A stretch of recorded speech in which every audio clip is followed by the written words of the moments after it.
Hello दोस्तों, स्वागत है आपका हमारे परिवार एग्जाम डे में। हम BSF RO UP police assistant operator के लिए फिजिक्स के प्रीवियस ईयर के क्वेश्चन कर रहे थे, जिसके आगे की सीरीज ये है। देखो, आज का क्वेश्चन है बल का एसआई। बल की एसआई यूनिट क्या होती है, यानी कि बल का एसआई मात्रक क्या होता है। एसआई का मात्रक होता है न्यूटन। बल का एसआई मात्रक क्या होता है? न्यूटन। ठीक है। और एसआई का मतलब तो सभी को पता होगा, इंटरनेशनल सिस्टम। इंटरनेशनल सिस्टम यानी कि अंतरराष्ट्रीय पद्धति। न्यूटन एक एसआई मात्रक है। आपसे पूछा जाए कि बल का एमकेएस पद्धति में मात्रक अगर पूछा जाए तो क्या होता है? एमकेएस पद्धति में मात्रक क्या होता है बल का? किलोग्राम मीटर प्रति सेकंड स्क्वायर एसआई पद्धति का मात्रक होता है। ठीक। बल की अगर बीमा पूछी जाए आप लोगों से तो M L T inverse two. ठीक है, ये बल की बीमा होती है। ये बीएसएफ आरओ में पूछी ली जाती है अक्सर। आगे देखो, बल होता क्या है। ठीक, बल को देखेंगे बल क्या होता है। यहां से एक क्वेश्चन था और हमने यहां से 3 क्वेश्चन बना लिए हैं कि बल की एसआई यूनिट क्या है। बल की एसआई यूनिट होती है न्यूटन। यह बल का एमकेएस पद्धति में मात्रक होता है किलोग्राम मीटर प्रति सेकंड, जिसकी बीमा होती है एमएलटी इनवर्स टू। ठीक है, M for mass, L for length, T for time. ठीक है, तो मास का द्रव्यमान केजी होता है, लेंथ का मात्रक मीटर होता है और टी फॉर टाइम का मात्रक सेकंड। घात नीचे प्लस की थी तो ऊपर जाके माइनस की हो जाएगी। उसके आगे हम देखेंगे कि बल कहते किसे हैं। वास्तव में बल क्या होता है?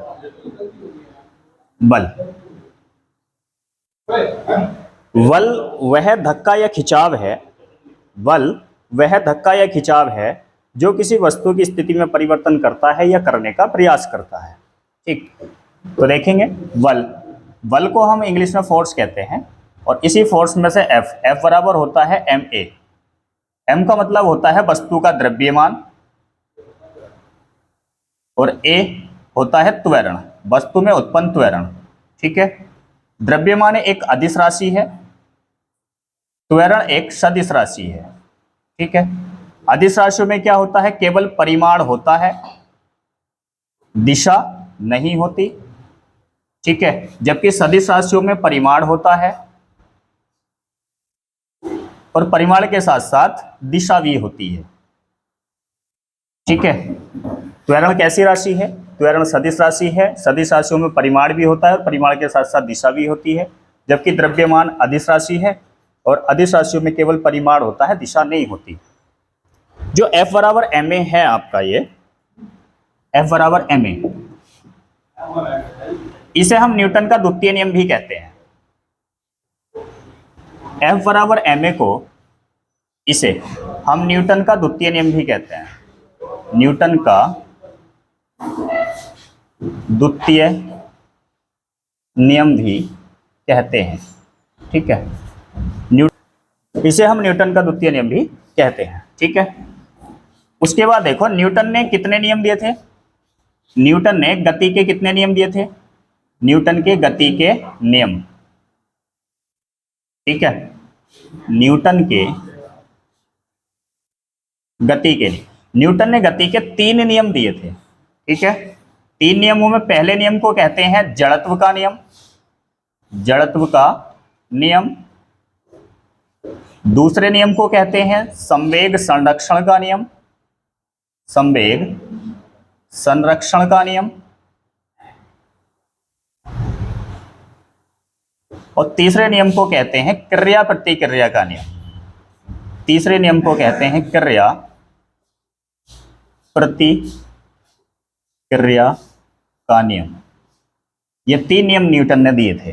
ठीक है, और न्यूटन का द्वितीय नियम आपका F बराबर एम ए भी होता है, जिसमें न्यूटन ने बताया था कि किसी वस्तु पे लगने वाला बल, न्यूटन ने द्वितीय नियम अपने शब्दों में बताया था कि किसी वस्तु पर लगने वाला बल वस्तु में उत्पन्न त्वरण के अनुक्रमानुपाती होता है। जब हम अनुक्रमानुपाती का चिन्ह हटाते हैं तो कोई ना कोई कांस्टेंट वैल्यू लिखते हैं। जैसे हमने लिख दिया वस्तु का द्रव्यमान। ठीक है, वस्तु का द्रव्यमान। ठीक है, F बराबर एम ए। आगे देखो, बाकी न्यूटन ने 3 नियम दिए थे। न्यूटन का द्वितीय नियम ये था, और एक दूसरा नियम, दूसरा नाम है इसका संवेग संरक्षण का नियम। ये भी न्यूटन का द्वितीय नियम है, इसको भी देखेंगे। ठीक है, तो ये जो जड़त्व का नियम है, जड़त्व का नियम देखो पहले।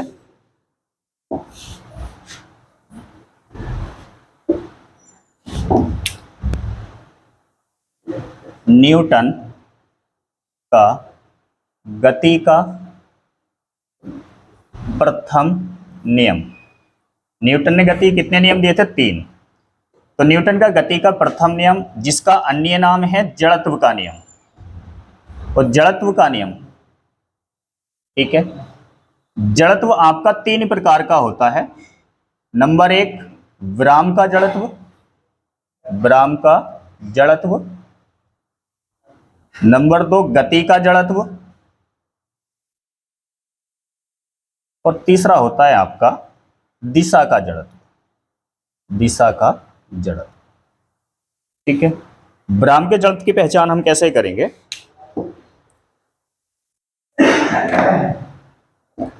विराम के जड़त्व को देखेंगे। विराम का जड़त्व है कि पहले से वस्तु रुकी हुई है, मतलब विराम से गति की ओर जब होती है वस्तु, विराम से गति की ओर।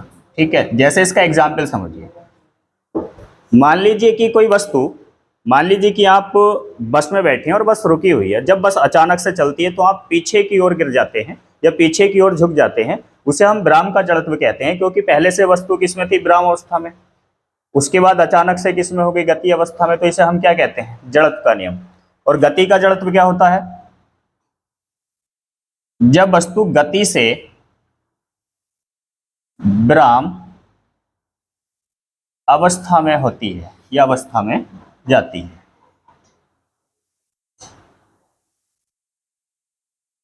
ठीक है, गति का जड़त्व क्या होता है? जब वस्तु गति से विराम अवस्था में जाती है। मान लीजिए कि आप किसी बस में सफर कर रहे हैं और उसमें खड़े हैं, जैसे ही बस वाला अचानक से ब्रेक लगाता है तो आप आगे की ओर झुक जाते हैं, तो इसे हम क्या कहते हैं?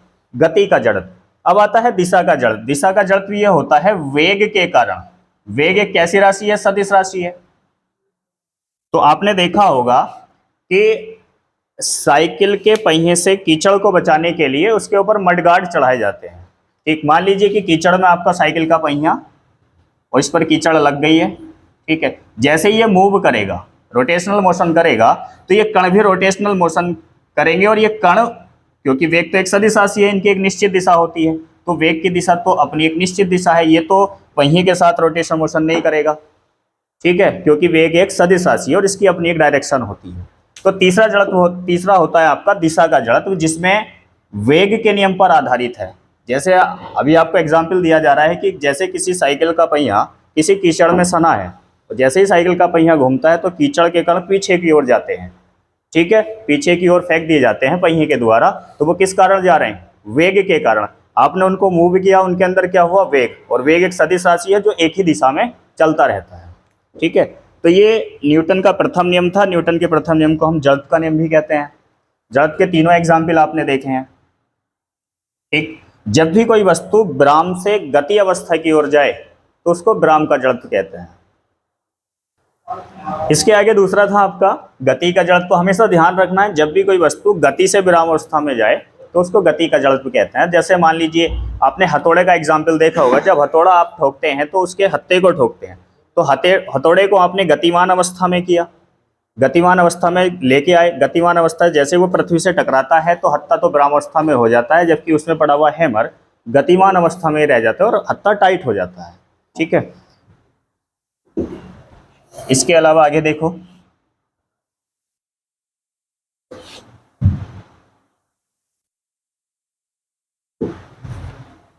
उसके बाद आता है न्यूटन का द्वितीय नियम। न्यूटन का द्वितीय नियम। न्यूटन के द्वितीय नियम को हम संवेग संरक्षण के नाम से भी जानते हैं। न्यूटन के द्वितीय नियम का अन्य नाम क्या है? संवेग संरक्षण का नियम। ठीक है, संवेग संरक्षण का नियम। ठीक, तो देखो, और न्यूटन का दूसरे नियम, न्यूटन ने बताया था कि किसी वस्तु पर लगने वाला बल उस वस्तु के द्रव्यमान तथा उसमें उत्पन्न त्वरण के गुणनफल के बराबर होता है। और आप सभी जानते हैं कि संवेग बराबर क्या होता है, P बराबर वस्तु का द्रव्यमान तथा वस्तु में उत्पन्न त्वरण, यानी कि P बराबर mv, सॉरी P बराबर mv, वस्तु का द्रव्यमान तथा वस्तु का वेग का गुणनफल क्या कहलाता है, संवेग। ठीक, उसके बाद देखो एक नियम और होता है जो हम संवेग संरक्षण से समझ सकते हैं। किसी वस्तु का संवेग परिवर्तन की दर, किसी वस्तु के संवेग परिवर्तन की दर वस्तु पर लगने वाला बल कहलाती है। ठीक है, यानी कि F बराबर होता है delta P upon delta T. F बराबर क्या होता है, delta P upon delta T. दर का मतलब होता है बटे में समय, मतलब आप उसको समय से भाग कर रहे हैं। किसी भी परिभाषा में आपका दर शब्द आ जाता है तो उसका मतलब क्या होता है, बटे में समय, अर्थात हमें उसको समय से भाग करनी है। ठीक है, एक यहां से एक क्वेश्चन बहुत ज्यादा फेवरेट रहा है जो लगातार परीक्षाओं में पूछा जाता है। तो हम इसको डेल्टा पी को हम इस प्रकार से लिख सकते हैं कि F इंटू डेल्टा टी। ठीक, तो यहां से मात्रक बनेगा संवेग का, F का मात्रक तो हो गया न्यूटन और टाइम का हो गया सेकंड। तो ये क्वेश्चन पूछा जाता है कि न्यूटन सेकंड किस भौतिक राशि का मात्रक होता है, न्यूटन सेकंड किस भौतिक राशि का मात्रक होता है। तो ये किसका होता है, संवेग का, और यही मात्रक आपका आवेग का भी होता है। यही मात्रक और किसका होता है, आवेग का। ठीक है, तो देखेंगे इसको।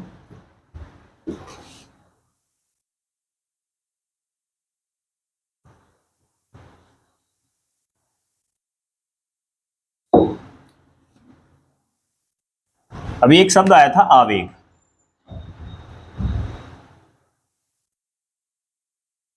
तो आवेग किसे कहते हैं, किसी वस्तु पर लगने वाला बल तथा वह समय अंतराल जितने समय तक उस वस्तु पर बल लगा है के गुणनफल को हम आवेग कहते हैं। मतलब आवेग को हम जैसे प्रदर्शित करते हैं, आवेग होता है किसी वस्तु पर लगने वाला बल तथा वह समय अंतराल जब तक वह बल लगा है के गुणनफल को हम क्या कहते हैं, आवेग।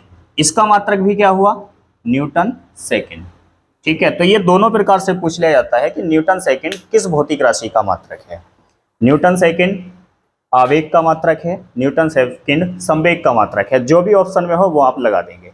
आवेग जैसे आपने देखा होगा कि जब कोई क्रिकेटर किसी गेंद को कैच करता है तो अपने हाथों को पीछे की ओर सकोड़ लेता है, जिससे कि वो टाइम पीरियड बढ़ जाता है गेंद को विरामावस्था में लाने का। आपने और देखा होगा जब आप ऊंचाई से कूदते हैं तो ऊंचाई पे जब आप फर्श पर कूदते हो तो आपको ज़्यादा चोट लगती है, जब आप गीली मिट्टी पर कूदते हैं तो आपको कम चोट लगती है, क्योंकि गीली मिट्टी पर कूदने से आप तुरंत विरामावस्था में नहीं आते, आपको विरामावस्था में पहुंचते हुए समय लगता है। तो जहाँ टाइम पीरियड ज़्यादा होगा वहाँ आवेग ज़्यादा होगा। जैसे आपने देखा होगा कि जो व्हीकल होते हैं 4 व्हीलर तथा 2 व्हीलर, उसमें शोकर लगाए जाते हैं तो वे आघात अवशोषक होते हैं, मतलब उनमें आपको विरामावस्था में करने के लिए समय बढ़ा दिया जाता है। मान लीजिए कि आप बाइक पे जा रहे हैं, कोई झटका आया तो आप झटके में तुरंत विरामावस्था में नहीं होते, आप धीरे धीरे विरामावस्था में होंगे, जिससे कि आपका टाइम पीरियड बढ़ जाएगा। जैसे ही समय बढ़ेगा वैसे ही आवेग बढ़ेगा। ठीक है, तो क्वेश्चन ये बनेगा यहाँ से कि 4 व्हीलर तथा 2 व्हीलर में जो शोकर होते हैं वो किसके नियम पर आधारित होते हैं, या किस पर आधारित होते हैं, तो वो होते हैं आवेग पर आधारित। उसके आगे देखो, अभी आपने पढ़ा है न्यूटन की गति के नियम। न्यूटन की गति के 3 नियम थे, जिसमें हम पहले नियम को जड़त्व का नियम भी कहते हैं। और न्यूटन ने पहले नियम में साफ साफ बताया था कि यदि कोई वस्तु विरामावस्था में है तो वह विरामावस्था में ही रहेगी, यदि कोई वस्तु गतिमान अवस्था में है तो वह गतिमान अवस्था में ही रहेगी, जब तक कि उस पर कोई बाह्य बल न लगे। यदि किसी वस्तु पर कोई बाह्य बल नहीं लग रहा है तो आप उसकी स्थिति को परिवर्तित नहीं कर सकते। ठीक है, पहला नियम ये था, जिसको हम जड़त्व का नियम भी कहते हैं, ये आपको बता दिया गया है। उसके बाद आगे देखो, न्यूटन ने 3 समीकरणें भी दी थी गति की। तो देखेंगे न्यूटन की गति की समीकरण, न्यूटन ने 3 समीकरणें दी थी। ठीक, तो जब कोई वस्तु क्षैतिज पथ पर गति कर रही हो, क्षैतिज पथ पर गति कर रही हो, ठीक है, तो पहली समीकरण क्या थी, ये क्षैतिज पथ के लिए है, ये ऊर्ध्वाधर पथ के लिए नहीं है। क्षैतिज पथ जैसे कि आप हाईवे पे कोई गाड़ी वाड़ी चला रहे हैं, बस चल रही है, बाइक चल रही है हाईवे के लिए, क्षैतिज पथ के लिए, ठीक है। तो पहली समीकरण थी v बराबर u प्लस के at, जहां v क्या है, अंतिम वेग, अंतिम वेग, u है प्रारंभिक वेग,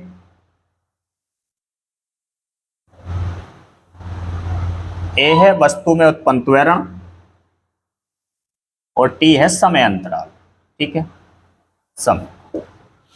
दूसरी इक्वेशन है आपकी s बराबर यू टी प्लस के 1/2 एटी स्क्वायर। तो s यहाँ दूरी है, ठीक है, बाकी आप लोगों को पता है। उसके बाद तीसरी इक्वेशन देखो, थर्ड इक्वेशन देखेंगे इधर, तीसरी इक्वेशन, तीसरी में है वी स्क्वायर बराबर यू स्क्वायर प्लस के 2as। यहाँ आप लोगों को सभी पता है कि वी स्क्वायर क्या है, यू स्क्वायर क्या है, 2as क्या है, ठीक है। यदि सेशन आपको पसंद आ रहा हो तो ज़्यादा से ज़्यादा लाइक करें, सेशन को शेयर करें, ठीक है, अपने दोस्तों को ज़्यादा से ज़्यादा शेयर करें। उसके बाद आगे देखो, तो देखेंगे क्षैतिज पथ के लिए ये तीनों समीकरणें आएंगी। जब हम न्यूमेरिकल करेंगे इससे संबंधित तो और भी ज़्यादा समझेंगे इसको। यदि कोई वस्तु ऊर्ध्वाधर गति कर रही हो, मान लीजिए आप किसी पत्थर को ऊपर फेंक रहे हैं, यदि कोई वस्तु ऊर्ध्वाधर गति करे, मान लीजिए कि कोई वस्तु आपने ऊपर की ओर फेंकी, तो ऊपर की ओर फेंकते हुए आप देखते हैं कि वस्तु ऊपर जाते जाते वस्तु का वेग कम होने लगता है। आप कितनी भी स्पीड से फेंके, ऊपर जाते जाते वस्तु का वेग कम होने लगता है, क्योंकि गुरुत्वीय त्वरण जी का मान घटने लगता है। जब आप पृथ्वी तल से, मान लेते हैं कि पृथ्वी है, ठीक है, जब आप पृथ्वी तल से ऊपर जाते हैं तो जी का मान यानी कि ग्रेविटेशनल जो आपका गुरुत्वीय त्वरण है, इसका मान कम होने लगता है, जी का मान कम होने लगता है, ठीक है। और जहां जाते जाते ये जीरो हो जाता है, जी बराबर जीरो। वैसे जी का मान होता कितना है, जी का मान होता है 9.8 मीटर प्रति सेकंड, और कहीं कहीं इसको 10 भी ले लिया जाता है, मीटर प्रति सेकंड स्क्वायर, ठीक है। जहां जाकर पृथ्वी तल से ऊपर जहां जाते जाते ये जीरो हो जाता है, उसी को अंतरिक्ष कहते हैं, ठीक है, उसी को क्या कहा जाता है, अंतरिक्ष। पृथ्वी तल से नीचे जाते जाते भी जी का मान घटता है, और केंद्र पर आकर, तो आपसे अक्सर ये क्वेश्चन पूछ लिया जाएगा कि पृथ्वी के केंद्र पर गुरुत्वीय त्वरण जी का मान कितना होता है, तो कितना होता है, जीरो। तो पृथ्वी तल से ऊपर जाने पर भी जी का मान घटता है, पृथ्वी तल से नीचे आने पर भी जी का मान घटता है। तो पृथ्वी तल पर कितना होता है, 9.8 या 10 मीटर प्रति सेकेंड। तो जब कोई वस्तु पृथ्वी तल से ऊपर की ओर फेंकी जाती है तो उसके वेग में कमी होती है, अर्थात उसका गुरुत्वीय त्वरण घटने लगता है। तो यहाँ फिर ऊपर जाने के लिए हम वस्तु का त्वरण जी लेंगे और दूरी को हाइट के रूप में लेंगे। तो समीकरणें क्या हो जाएंगी, ऊपर जाने के लिए हो जाएगी v बराबर u माइनस के जी टी, क्योंकि गुरुत्वीय त्वरण कम हो रहा है, ठीक। h बराबर हो जाएगा,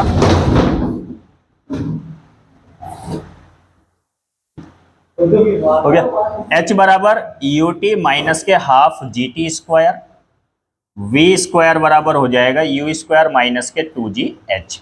जब वस्तु नीचे से ऊपर जा रही हो तो उसमें उत्पन्न त्वरण गुरुत्वीय त्वरण के बराबर होता है, और दूरी हाइट के बराबर होती है। तो ऊपर जाने के लिए आपको ये याद रखना है कि माइनस का चिन्ह इसलिए आया है क्योंकि ऊपर जाने पर जी का मान घटता है। तो ऊपर जाने के लिए आपको तीनों समीकरण याद करनी है। यदि कोई वस्तु ऊपर से नीचे गिरी जा रही हो, ऊपर से नीचे के लिए क्या होगा, ऊपर से नीचे ऊर्ध्वाधर गति के लिए तो आपका जो त्वरण है ये स्मॉल ए जी के बराबर हो जाएगा, और दूरी हाइट के बराबर, यानी कि दूरी को हाइट में लेते हैं। ऊपर से नीचे आने के पदों में पहली त्वरण क्या होगी, पहली समीकरण क्या होगी, v बराबर यू प्लस के जी टी, v बराबर U plus G T, H बराबर you T plus 1/2 G T square, ये नीचे आने के पदों में है, ठीक है। और v स्क्वायर बराबर यू स्क्वायर प्लस के 2gh, ये नीचे आने के पदों में है, ठीक। यानी कि जब वस्तु ऊपर से नीचे को गिरी जाती है तो जी के मान में वृद्धि होती है, नीचे से ऊपर जाने पर जी के मान में कमी होती है, इसलिए माइनस का चिन्ह आया था। इसके बाद आगे देखो,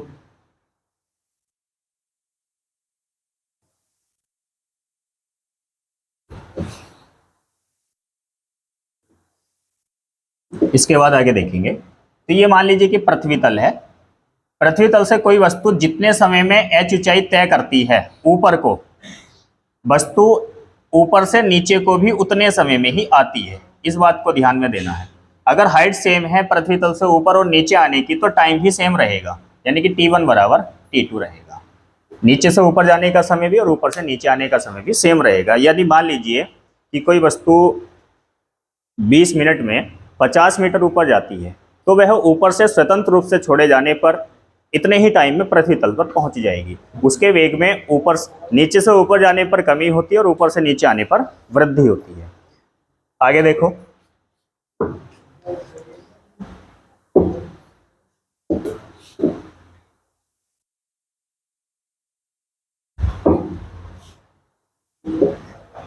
इसके बाद नेक्स्ट है अवरोधन दूरी। यदि मान लीजिए कि कोई गाड़ी चल रही है, ठीक है, मान लेते हैं कि कोई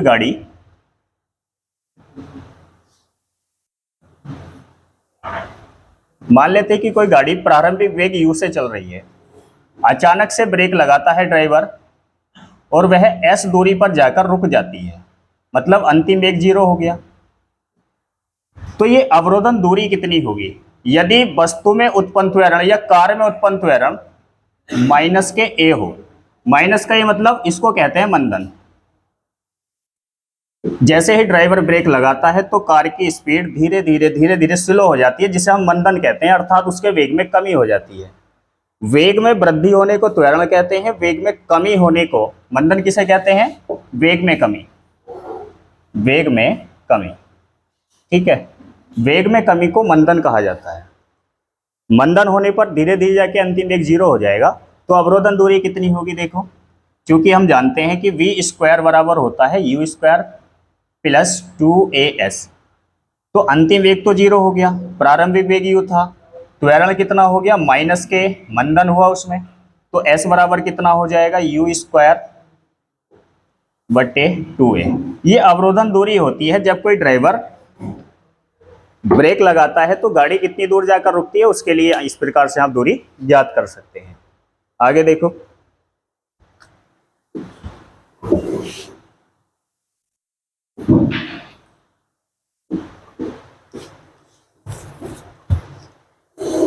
इसके बाद नेक्स्ट आता है आपका प्रकाश। प्रकाश को देखेंगे, ठीक है। प्रकाश क्या है? प्रकाश एक प्रकार की ऊर्जा है, ठीक है। प्रकाश क्या है? एक प्रकार की ऊर्जा। आधुनिक मत के अनुसार प्रकाश फोटोनों के रूप में चलता है। किस रूप में चलता है? फोटोनों के रूप में। और फोटोन की जो एनर्जी होती है वो h न्यू होती है, जहां h क्या है? प्लांक नियतांक है। प्लांक नियतांक जिसका मान होता है 6.67 इंटू 10 की घात माइनस के 34 जूल सेकेंड, ठीक है। जिसका मान कितना होता है? 6.67 इंटू 10 की घात माइनस के 34 जूल सेकेंड। न्यू होती है फोटोन की आवृत्ति। अब चूंकि आप जानते हैं किसी भी तरंग की आवृत्ति का फॉर्मूला होता है प्रकाश की चाल अपॉन प्रकाश की तरंग दैर्ध्य, यानी कि चाल अपॉन तरंग दैर्ध्य को हम आवृत्ति कहते हैं। तो एनर्जी, फोटोन की ऊर्जा का फॉर्मूला अब किस फॉर्म में आ जाएगा? इसको हम Sc अपॉन लैम्डा भी कह सकते हैं। ऊर्जा का मात्रक क्या होता है? जूल। बहुत पूछा जाता है कि ऊर्जा का मात्रक, ऊर्जा की विमा, ठीक है। तो ऊर्जा का मात्रक सभी को पता है क्या होता है? जूल। ऊर्जा की विमा क्या हो जाएगी? ml स्क्वायर T/2, ठीक है। ये याद कर लेना आप, आरओ के पेपर में खूब पूछी जाती हैं विमाएं। आगे देखो,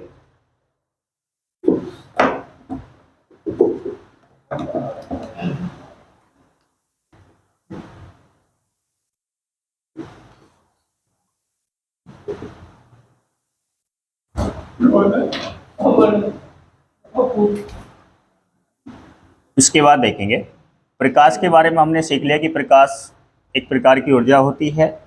प्रकाश फोटोनों के रूप में चलता है। प्रत्येक फोटोन की ऊर्जा h न्यू होती है या Sc अपॉन लैम्डा होती है। अब प्रकाश में परावर्तन देखो। प्रकाश में जब परावर्तन होता है, प्रकाश का परावर्तन कैसे होता है? जब प्रकाश किसी चिकनी सतह से टकराता है तो उसका अधिकांश भाग उसी माध्यम में वापस लौट जाता है, जिसे हम प्रकाश का परावर्तन कहते हैं। प्रकाश के परावर्तन के 2 नियम होते हैं, ठीक है। नंबर 1, इसके नियम देखो। परावर्तन के नियम, दो नियम होते हैं, ठीक है। पहला नियम होता है कि आपतित प्रकाश किरण, आपतित प्रकाश किरण कोमा अभिलंब तथा परावर्तित प्रकाश किरण तीनों एक ही तल में होते हैं, ठीक है। पहला तो नियम ये हो गया। सेकंड नियम क्या होता है कि आपतन कोण बराबर होता है परावर्तन कोण के। दूसरा नियम होता है कि आपतन कोण परावर्तन कोण के बराबर होता है। इसका हम चित्र देखेंगे, चित्र के माध्यम से समझो इसको। ये दो नियम हैं आपके परावर्तन के। मान लेते हैं कि कोई ये परावर्तक तल है, ठीक है। ये कोई भी ये एक परावर्तक तल है, कोई ये आपतित प्रकाश की किरण है, आपतन बिंदु पर ये अभिलंब, और कोण हमेशा अभिलंब से मापा जाता है। तो आपतित किरण अभिलंब के साथ जितना कोण बनाती है उसको आपतन कोण कहते हैं, ठीक है। और ये परावर्तित किरण अभिलंब के साथ जितना कोण बनाती है उसको परावर्तन कोण कहते हैं। ये आपतित किरण है, आपतित किरण, ये परावर्तित किरण, इसको अभिलंब कहते हैं, ठीक है। ये आपतन कोण है, आपतन कोण, ठीक। और ये आर क्या है,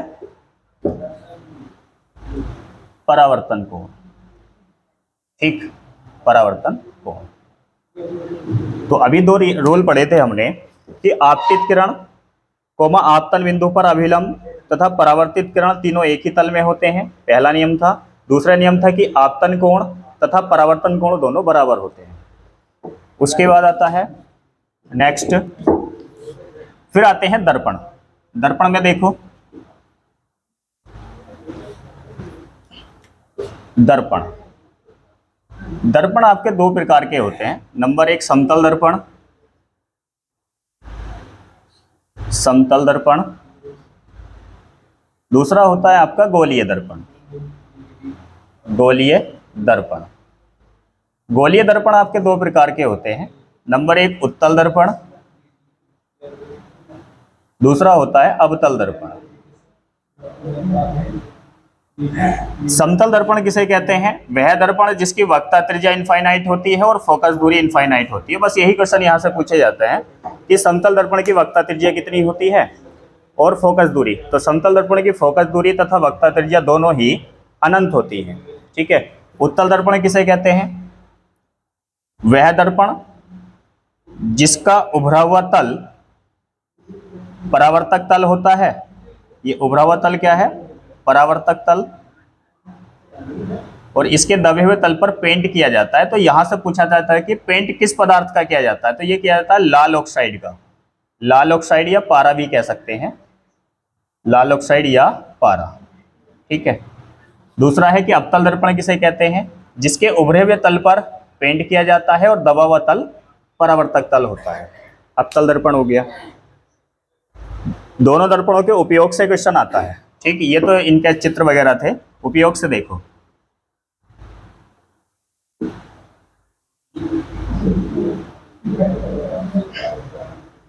सबसे पहले देखेंगे उत्तल दर्पण के उपयोग, के उपयोग। पहला उपयोग सबसे बड़ा तो यही है कि वाहनों में पीछे की सवारी देखने के लिए उत्तल दर्पण का प्रयोग किया जाता है। यानी कि साइड मिरर कौन सा दर्पण होता है, उत्तल दर्पण, साइड मिरर, ठीक है। दूसरा, एटीएम में भी कौन सा प्रयोग किया जाता है, एटीएम मशीन में उत्तल दर्पण प्रयोग किया जाता है, ठीक। स्ट्रीट लाइट में भी कौन सा किया जाता है, जो गलियों पे लाइट लगी होती है उसमें भी उत्तल दर्पण प्रयोग किया जाता है। किसी भी रेलवे स्टेशन या मेट्रो स्टेशन पर कौन सा दर्पण प्रयोग किया जाता है, मेट्रो स्टेशन, मेट्रो स्टेशन पर भी उत्तल दर्पण प्रयोग किया जाता है। ऐसा क्यों, क्योंकि उत्तल दर्पण की एक विशेषता होती है कि यह बड़ी वस्तु का प्रतिबिंब सीधा, आभासी और वस्तु से छोटा बनाता है। ठीक है, इसलिए इनका प्रयोग किया जाता है, जिससे कि साइड मिरर में ज्यादा एरिया छोटे दर्पण में दिखाई दे जाए। उसके बाद देखो अवतल दर्पण। अवतल दर्पण को देखेंगे, अवतल दर्पण के उपयोग। अवतल दर्पण के उपयोग।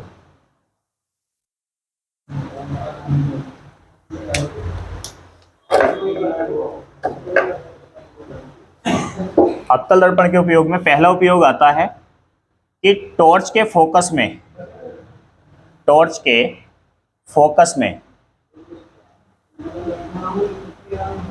प्रयोग किया जाता है। दूसरा है वाहनों की हेडलाइट में प्रयोग किया जाता है। हेडलाइट में प्रयोग किया जाता है। तीसरा, जब आप शेविंग वगैरह कराने जाते हैं, बाल वगैरह कटाने जाते हैं, तो नाई की दुकान में जो शीशा प्रयोग किया जाता है वह भी अवतल दर्पण होता है। नाई की दुकानों में